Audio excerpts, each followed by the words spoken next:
রাজশাহীর আলোচিত content creator শান্ত ও তুলির মেয়ে আনিকার পালিয়ে বিয়ের ঘটনায় নতুন মোড় ধরে এনে এবার পারিবারিকভাবে বিয়ে দেওয়া হচ্ছে 14 বছর বয়সী আনিকাকে।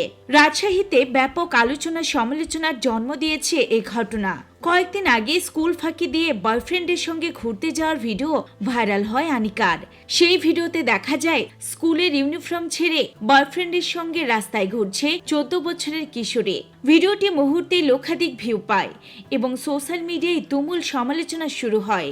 এরপরে আনিকা বয়ফ্রেন্ডের সঙ্গে পালিয়ে বিয়ে করার চেষ্টা করে, কিন্তু পরিবারের লোকজন তাদের ধরে ফেলে। কট খেয়ে এখন আনিকার প্রেম পূর্ণতা পেল। শান্ত তুলি দম্পতি মেয়েকে বাড়িতে ফিরিয়ে এনে পারিবারিকভাবে বিয়ে দেওয়ার সিদ্ধান্ত নিয়েছেন। ইতোমধ্যে আনিকার আংটি বদল অনুষ্ঠান সম্পন্ন হয়েছে। পরিবারের সদস্যরা জানিয়েছেন সবকিছু সামাজিক রীতি অনুসারে পারিবারিক পরিবেশে সম্পন্ন করা হবে, যাতে আর কোনো অঘটন না ঘটে। এই ঘটনায় রাজশাহীর স্থানীয়দের মধ্যে মিশ্র প্রতিক্রিয়া দেখা যাচ্ছে।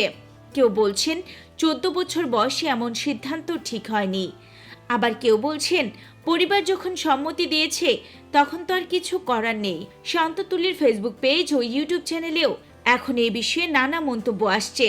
বিয়ের বিষয়টি শান্ত তুলি নিজেই জানান দিয়েছেন। আনিকা ও তার বয়ফ্রেন্ডের ভবিষ্যৎ নিয়ে এখন সবার কৌতূহল। পারিবারিক বিয়ের পর কিভাবে তাদের জীবন চলবে তা দেখার অপেক্ষায় রয়েছেন নেটিজেনরা।